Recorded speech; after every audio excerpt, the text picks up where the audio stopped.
നമസ്കാരം. എല്ലാ മാന്യപ്രേക്ഷകർക്കും മലയാളി വാർത്തയിലേക്ക് സ്വാഗതം. ഇപ്പോൾ എന്തായാലും ഒരു തിരഞ്ഞെടുപ്പിലേക്ക് കൂടി നമ്മൾ കേരളം അടുത്തുകൊണ്ടിരിക്കുകയാണ്. ഒരു തിരഞ്ഞെടുപ്പ് ചൂടിലേക്ക് നമ്മൾ പോയിക്കൊണ്ടിരിക്കുകയാണ്. അപ്പോൾ ഈ ഒരുപാട് മണ്ഡലങ്ങളുണ്ട്. ഈ ഒരു അതായത് ഈ ഒരു ഇലക്ഷനിൽ നമ്മൾ ശ്രദ്ധ ആകർഷിക്കുന്ന ഒരുപാട് മണ്ഡലങ്ങളൊന്ന് പാലക്കാട് മണ്ഡലമാണ്. നമുക്ക് നിലവിലെ സാഹചര്യം ഒക്കെ അറിയാവുന്നതാണ്. അപ്പോൾ പാലക്കാട് മണ്ഡലം ഇപ്പോൾ നിലവിൽ കോൺഗ്രസിൻ്റെതാണ്. അവിടെ രാഹുൽ മാങ്കൂട്ടത്തിൽ വലിയ ഭൂരിപക്ഷത്തോടെ വിജയിക്കുന്നു. MLA പല രീതിയിലുള്ള ആരോപണങ്ങൾ നേരിടുന്നു. അപ്പോൾ ഇപ്പോൾ ചോദ്യം ഉയരുന്നത് കോൺഗ്രസിന് പാലക്കാട് മണ്ഡലം നിലനിർത്താൻ സാധിക്കുമോ എന്നതാണ്. അതായത് രാഹുൽ മാങ്കൂട്ടത്തിലെ പാർട്ടിയിൽ നിന്ന് പുറത്താക്കി രാഹുൽ മാങ്കൂട്ടത്തിന് മത്സരിക്കാനാകില്ല. രാഹുൽ അല്ലാതെ മറ്റൊരു വ്യക്തി കോൺഗ്രസിന് വേണ്ടി അവിടെ മത്സരിച്ചാൽ ആ മണ്ഡലം നിലനിർത്താൻ കോൺഗ്രസിനാകുമോ എന്നതാണ് ചോദ്യം. ഈ ചോദ്യത്തിന് ഉത്തരം നൽകാൻ നമ്മളോടൊപ്പം ഉള്ളത് രാഷ്ട്രീയ നിരീക്ഷകൻ രാജേന്ദ്രൻ പന്തളം സാറാണ്. സാർ, ഈ ചോദ്യത്തോട് അങ്ങയുടെ ഒരു പ്രതികരണം എന്താണ്? അതായത് കഴിഞ്ഞ നിയമസഭാ തെരഞ്ഞെടുപ്പായിട്ട് നമ്മൾ പഠിച്ചു നോക്കുമ്പോൾ, താരതമ്യപ്പെടുത്തി നോക്കുമ്പോൾ കേവലം 4000 വോട്ടുകൾക്ക്, ഏതാണ്ട് 4000 ചെല്ലുവാനം വോട്ടുകൾക്കാണ് അവിടെ ഷാഫി പറമ്പിൽ വിജയിച്ചിട്ടുള്ളത്. ആരേക്കാൾ? BJP, തൊട്ടടുത്ത് നിൽക്കുന്ന BJPയുടെ സ്ഥാനാർത്ഥിയായിട്ടുള്ള ശ്രീധരനേക്കാൾ കേവലം 4000 വോട്ട് മാത്രമാണ്. വളരെ സ്ലെൻഡർ ആയിട്ടുള്ള ഒരു മാർജിനാണ്, നേരിയ ഒരു ഭൂരിപക്ഷം മാത്രമാണ് കിട്ടിയിട്ടുള്ളത്. അപ്പോൾ ഇപ്പോൾ പുതിയ SIRന്റെ ഒക്കെ അടിസ്ഥാനത്തിൽ തെരഞ്ഞെടുപ്പ് നടന്നു കഴിഞ്ഞാൽ പുതുതായിട്ട് വോട്ടർ പട്ടികയിൽ ചേർത്തവരെ കൂടി വെച്ച് വോട്ടെടുപ്പ് നടത്തുമ്പോൾ കാര്യങ്ങൾ ചിലപ്പോൾ കൈവിട്ടു പോകും. കോൺഗ്രസിന് വളരെ ശക്തനായിട്ടുള്ള ഒരു സ്ഥാനാർത്ഥി ഇല്ലെങ്കിൽ അവിടെ ആ സീറ്റ് നിലനിർത്താൻ സാധിക്കുകയില്ലെന്നുള്ളത് കോമൺ സെൻസ് ആണ്. അതിന് പ്രത്യേകിച്ച് നമുക്കൊരു വൈദഗ്ധ്യമൊന്നും ആവശ്യമില്ല. അത്ര സ്ലെൻഡർ മാർജിനിൽ BJP കോൺഗ്രസിനെ അവിടെ വെള്ളം കുടിപ്പിച്ചിട്ടുണ്ട്. കഷ്ടിച്ചതും ഷാഫി പറമ്പലിനെ പോലെ വളരെ പോപ്പുലർ ആയിട്ടുള്ള ഏതെങ്കിലും തരത്തിലുള്ള ആരോപണങ്ങൾക്ക് വിധേയനാകാത്താണ്. ആരോപണങ്ങൾ എന്ന് പറയുന്നത് കനകം മൂലം കാമിനി മൂലം എന്നാണല്ലോ. 2 തരത്തിലുള്ള ആരോപണങ്ങളുണ്ട്. ഈ 2 തരത്തിലുള്ള ആരോപണങ്ങൾക്കും അതീതനായ ഒരു വ്യക്തിത്വമാണ് ഷാഫി പറമ്പിൽ. അതുപോലെ തന്നെ വർഗീയത ഒരിക്കലും ആരോപിക്കാൻ പറ്റാത്ത അകളങ്കിതമായിട്ടുള്ള ഒരു വ്യക്തിത്വം കൂടിയാണ്. അതുകൊണ്ടാണ് അദ്ദേഹത്തിന് ആ മണ്ഡലം പിടിക്കാൻ കഴിഞ്ഞത്. അതുകൊണ്ട് തന്നെ BJP അവിടെ വലിയൊരു ഫോഴ്സാണ്, ഫോഴ്സ് ടു റെക്കൺ വിത്ത് നമ്മൾ പറയത്തില്ലേ, അത്തരം ഒരു ശക്തിയോട് നേരിടാൻ ദുർബലനായ ഒരു സ്ഥാനാർത്ഥിയെ കൊണ്ടു നിർത്തിയാൽ കോൺഗ്രസിൽ നിന്ന് ആ മണ്ഡലം എന്നേക്കുമായിട്ട് കൈവിട്ടു പോകും എന്നുള്ളതാണ് അനുഭവപാഠം. കാരണം പിന്നെ ഒരിക്കലും കോൺഗ്രസിന് അത് കിട്ടാൻ പോകുന്നില്ല. BJPക്ക് ഒരിക്കൽ ഒരു സീറ്റ് കിട്ടിയാൽ നിയമം മാത്രമേ ഉള്ളൂ അതിനൊരു എക്സെപ്ഷൻ എന്ന് പറയുന്ന അതിനൊരു അപവാദം. പക്ഷേ ഇവിടെ കിട്ടിക്കഴിഞ്ഞാൽ BJP പിന്നെ അത് വിടുകയില്ല. ഉത്തരേന്ത്യൻ സംസ്ഥാനങ്ങളിലൊക്കെ കൈപിടിച്ചു വെച്ചിരിക്കുന്നത് പോലെ തന്നെ കുത്തകയാക്കിയ മണ്ഡലം വയ്ക്കും.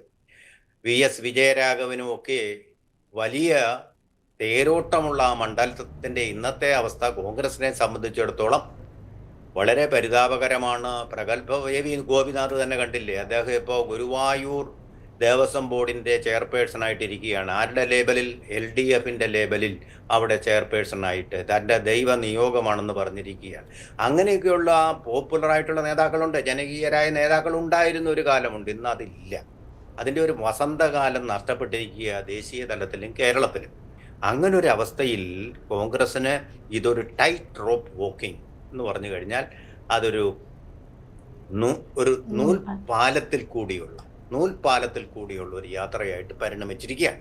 അപ്പോൾ അവിടെ കാൻഡിഡേറ്റിൻ്റെ കാര്യത്തിൽ വളരെ ശ്രദ്ധ വേണം. പിന്നെ ആരെ മത്സരിപ്പിക്കും? കോൺഗ്രസിലുള്ള നേതാക്കന്മാരെ വെച്ചല്ലേ മത്സരിപ്പിക്കാൻ പറ്റൂ. അപ്പോൾ ആരെ മത്സരിപ്പിക്കും എന്നുള്ള വലിയൊരു ചോദ്യം വരുന്നുണ്ട്. അവിടെയാണ് ഈ രാഹുൽ മാങ്കൂട്ടത്തിൻ്റെ പേര് പ്രസക്തമായി വരുന്നത്. കാരണം ഒരു ഗെയിം ചേഞ്ചർ ആവാൻ കഴിവുള്ള, അതുപോലെ തന്നെ വാക്സാമർത്ഥ്യവും അതുപോലെ ചെറുപ്പത്തിൻ്റെ ഉശിരും ഉന്മേഷവും ഒക്കെയുള്ള ഒരു വ്യക്തിത്വമാണ് അദ്ദേഹത്തിൻ്റെത്.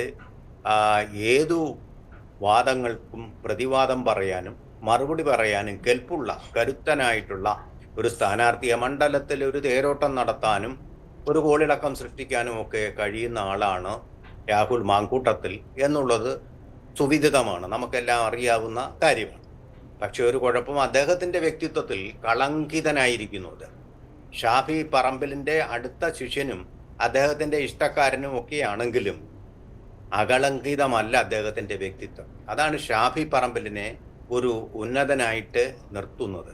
പക്ഷേ രാഹുൽ മാങ്കൂട്ടത്തിൽ അതുമായിട്ട് താരതമ്യം ചെയ്യുമ്പോൾ അദ്ദേഹത്തെക്കുറിച്ച് സ്ത്രീകൾ അറിഞ്ഞോ അറിയാതെയോ അല്ലെങ്കിൽ രാഷ്ട്രീയമായിട്ടോ അരാഷ്ട്രീയമായിട്ടോ പറഞ്ഞിട്ടുള്ള ആരോപണങ്ങളൊക്കെ തന്നെ വളരെയധികം കേരളീയ മനസ്സിൽ ക്ലാവ് പിടിച്ചു നിൽക്കുകയാണ്. കുറച്ച് മുമ്പ് ഉന്നയിച്ചതുകൊണ്ട് ഇത്തിരി ക്ലാവ് പിടിച്ചു. പക്ഷേ ഇപ്പോൾ വേറൊരു കാര്യം പറഞ്ഞാൽ അതിനേക്കാൾ ക്ലാവ് പിടിച്ച ഒരു വ്യക്തിത്വമായിട്ട് മാറിയിട്ടുണ്ട് നമ്മുടെ ഗണേഷ് കുമാർ. ഗണേഷ് കുമാറിനെ പറ്റി ആരോപിക്കുന്ന ആരോപണങ്ങളെന്ന് പറഞ്ഞാൽ ഇത് 1, 2, 3 സ്ത്രീകളുടെ കേസുകളല്ല. ധാരാളം കേസുകൾ പറഞ്ഞും കേട്ടും കേരളം ജനങ്ങൾക്കറിയാം വാർത്തയിൽ വരാത്തതായിട്ട്. അതിനു പുറമെ സ്വന്തം ഭാര്യ ഈ കാര്യത്തിൽ അദ്ദേഹത്തിൻ്റെ അവിഹിത ബന്ധങ്ങളുടെ പേരിൽ ബിന്ദു മേനോൻ എന്നുള്ള വ്യക്തി ഇടഞ്ഞപ്പോൾ അവരെ തണുപ്പിക്കാനും മന്ത്രിസഭയിൽ നിന്ന് ഒരുപക്ഷെ നഷ്ടമാകുമായിരുന്ന തൻ്റെ സീറ്റ് ഉറപ്പിക്കാനും കേരള ഗവൺമെന്റിനെ കൊണ്ട് മുഖ്യമന്ത്രി അറിഞ്ഞുകൊണ്ട് തന്നെ കോടികളുടെ അഴിമതി അദ്ദേഹം നടത്തിയെന്നാണ് പുറത്തു വരുന്ന വിവരം. കോടികളുടെ അഴിമതി എന്ന് പറഞ്ഞാൽ നമ്മളിപ്പോൾ പറഞ്ഞു കേൾക്കുന്നത്, അതായത് കേരഫെഡ്, മിൽമ എന്നീ 2 പോപ്പുലർ സ്ഥാപനങ്ങളുടെ ആഗോള വിതരണ ശൃംഖല ഇപ്പോൾ നയിക്കുന്നത് ബിന്ദു മേനോനാണ്. രായ്ക്കു രാമാനം ഗണേഷ് കുമാറും മുഖ്യമന്ത്രിയും കൂടിക്കളിച്ച ഒരു കളിയാണ് എന്ന് പറഞ്ഞാൽ യാതൊരു വിധമായിട്ടുള്ള ദർഗാസും ക്ഷണിക്കാതെ, അതായത് ടെൻഡർ ക്ഷണിക്കാതെ, ഇങ്ങനെയുള്ള ഒരു കൊട്ടേഷൻ ക്ഷണിക്കാതെ ഒരു കൊട്ടേഷൻ സംഘത്തെ പോലെ, ഒരു കൊട്ടേഷൻ സംഘം, അത് വേറൊരു അർത്ഥത്തിലാണ് ആ കൊട്ടേഷൻ അവിടെ വരുന്നത്, ആ സംഘത്തെ പോലെ ഇവർ രായ്ക്ക് രാമാനം വിതരണ ചുമതല മുഴുവൻ ഏകാധിപത്യപരമായിട്ട് വകുപ്പ് സെക്രട്ടറിമാരുമായിട്ട് ചർച്ച ചെയ്യാതെ, അതിൻ്റെ മിൽമയുടെയോ കേരഫെഡിൻ്റെയോ ചെയർമാൻമാരുമായിട്ട് ചർച്ച ചെയ്യാതെ തികച്ചും ജനാധിപത്യ വിരുദ്ധവും ആയിട്ടുള്ള രീതിയിൽ അവർ ടെൻഡർ രായ്ക്ക് രാമാനം കൊടുത്തു ബിന്ദു മേനോന്. അങ്ങനെയാണ് ബിന്ദു മേനോൻ അടങ്ങിയതും ഞാൻ അദ്ദേഹത്തെക്കുറിച്ച് പരാതി പറയുകയില്ല, അത്രയും പ്രിയപ്പെട്ടവനാണെന്ന് പ്ലേറ്റ് മാറ്റി പറയുകയും ചെയ്തത് എന്നാണ് പറയുന്നത്. അപ്പോൾ അത് വലിയൊരു അഴിമതിയാണ്. ഈ തെരഞ്ഞെടുപ്പ് കാലത്ത് ഗണേശനും അതുപോലെ തന്നെ മുഖ്യമന്ത്രിക്കും അതുകൊണ്ട് തന്നെ ഇടതുപക്ഷ മുന്നണിക്കും ഏൽക്കേണ്ടി വരുന്ന വലിയൊരു പ്രഹരമാണ്, മാരകമായിട്ടുള്ള ഒരു ആയുധം കൂടിയാണ്, വലിയ പൊട്ടൻഷ്യലുള്ള ഒന്നാണ്. അപ്പോൾ അങ്ങനെ വരുമ്പോൾ തീർച്ചയായിട്ടും ഇത് വലിയൊരു വിഷയമായി വരുന്നത് കൊണ്ടുകൂടി LDF സംബന്ധിച്ചിടത്തോളം പാലക്കാടെന്ന് പറയുന്നത് പണ്ടേ അവർക്ക് നമ്മൾ ഇപ്പോൾ പറഞ്ഞ 54,000 വോട്ടുകൾ ഷാഫി പറമ്പലിന് കിട്ടിയപ്പോൾ CPM സ്ഥാനാർത്ഥിക്ക് കേവലം 36,000-ലധികം വോട്ടുകളാണ് കിട്ടിയത്. അന്തരം വ്യത്യാസം മനസ്സിലാവുമല്ലോ. അപ്പോൾ ഏതാണ്ട് 24,000-ഓളം വോട്ടിൻ്റെ വ്യത്യാസമാണ് 1ാം സ്ഥാനത്തുള്ള സ്ഥാനാർത്ഥിയേക്കാൾ CPM വരുന്നത്. അവിടുന്ന് എന്തായാലും വലുതായിട്ട് ക്ലച്ച് പിടിക്കാൻ പോകുന്നില്ല. പിന്നെ ക്ലച്ച് പിടിക്കാൻ പോകുന്നത് BJP-യുടെ ആരാണെന്നുള്ളത് വളരെ പ്രധാനമാണ്. അവിടെ ശോഭാ സുരേന്ദ്രനാണെന്ന് പറയപ്പെടുന്നുണ്ട്, പ്രചാരണം തുടങ്ങിയിട്ടുണ്ട്. ആരുടെ പേരാ? ശോഭാ സുരേന്ദ്രനാണ് പാലക്കാട് BJP-ക്ക് വേണ്ടി മത്സരിക്കുന്നത്. ശോഭാ സുരേന്ദ്രന് ആണെങ്കിൽ മിക്കവാറും ശോഭാ സുരേന്ദ്രൻ തന്നെ ജയിച്ച് കയറി MLA ആവും. അവരുടെ പേര് നേരത്തെ കായംകുളത്തിനും പറഞ്ഞു കേട്ടു. അതുകൊണ്ടാണ് ഇനി അവരുടെ പാർട്ടിയുടെ ഇപ്പൊ ലിസ്റ്റ് കയ്യിലുണ്ട്, അതിന്റെ പ്രഖ്യാപനം കൂടി വന്നെങ്കിൽ മാത്രമേ നമുക്ക് അതിനെക്കുറിച്ചൊരു വ്യക്തത ലഭിക്കുകയുള്ളൂ. അതുപോലെ തന്നെ ആലപ്പുഴയ്ക്കും വളരെ സ്യൂട്ടബിൾ ആയിട്ടുള്ള കാൻഡിഡേറ്റ് ആണ് ശോഭാ സുരേന്ദ്രൻ. ശോഭാ സുരേന്ദ്രൻ അവരുടെ ഒരു ഗെയിം ചേഞ്ചർ തന്നെയാണെന്നുള്ള കാര്യത്തിലും സംശയമില്ല. ശോഭാ സുരേന്ദ്രനാണെങ്കിൽ പാലക്കാട് കോട്ട പിടിച്ചിരിക്കും. 2 കാര്യങ്ങളുണ്ട്, ഒരു സ്ത്രീയാണെന്നുള്ളത്, പിന്നെ ഈ ശ്രീധരൻ എന്ന് പറയുന്ന ഒരു ടെക്നോക്രാറ്റ് അല്ലെങ്കിൽ ഒരു ബ്യൂറോക്രാറ്റ്, ആ സ്റ്റൈലിലാണ്. ഇത് അങ്ങനെയല്ല, ജനങ്ങളുടെ ഇടയിലേക്ക് ഇറങ്ങിച്ചെന്ന് അവരെ കയ്യിലെടുക്കാൻ കഴിവുള്ള വാഗ്മീതയുള്ള ഒരു സ്ത്രീയാണ്, സ്ത്രീ ശക്തിയാണ്, ഒരു നാരീ ശക്തിയാണ് എന്നുള്ള കാര്യത്തിൽ സംശയമൊന്നുമില്ല.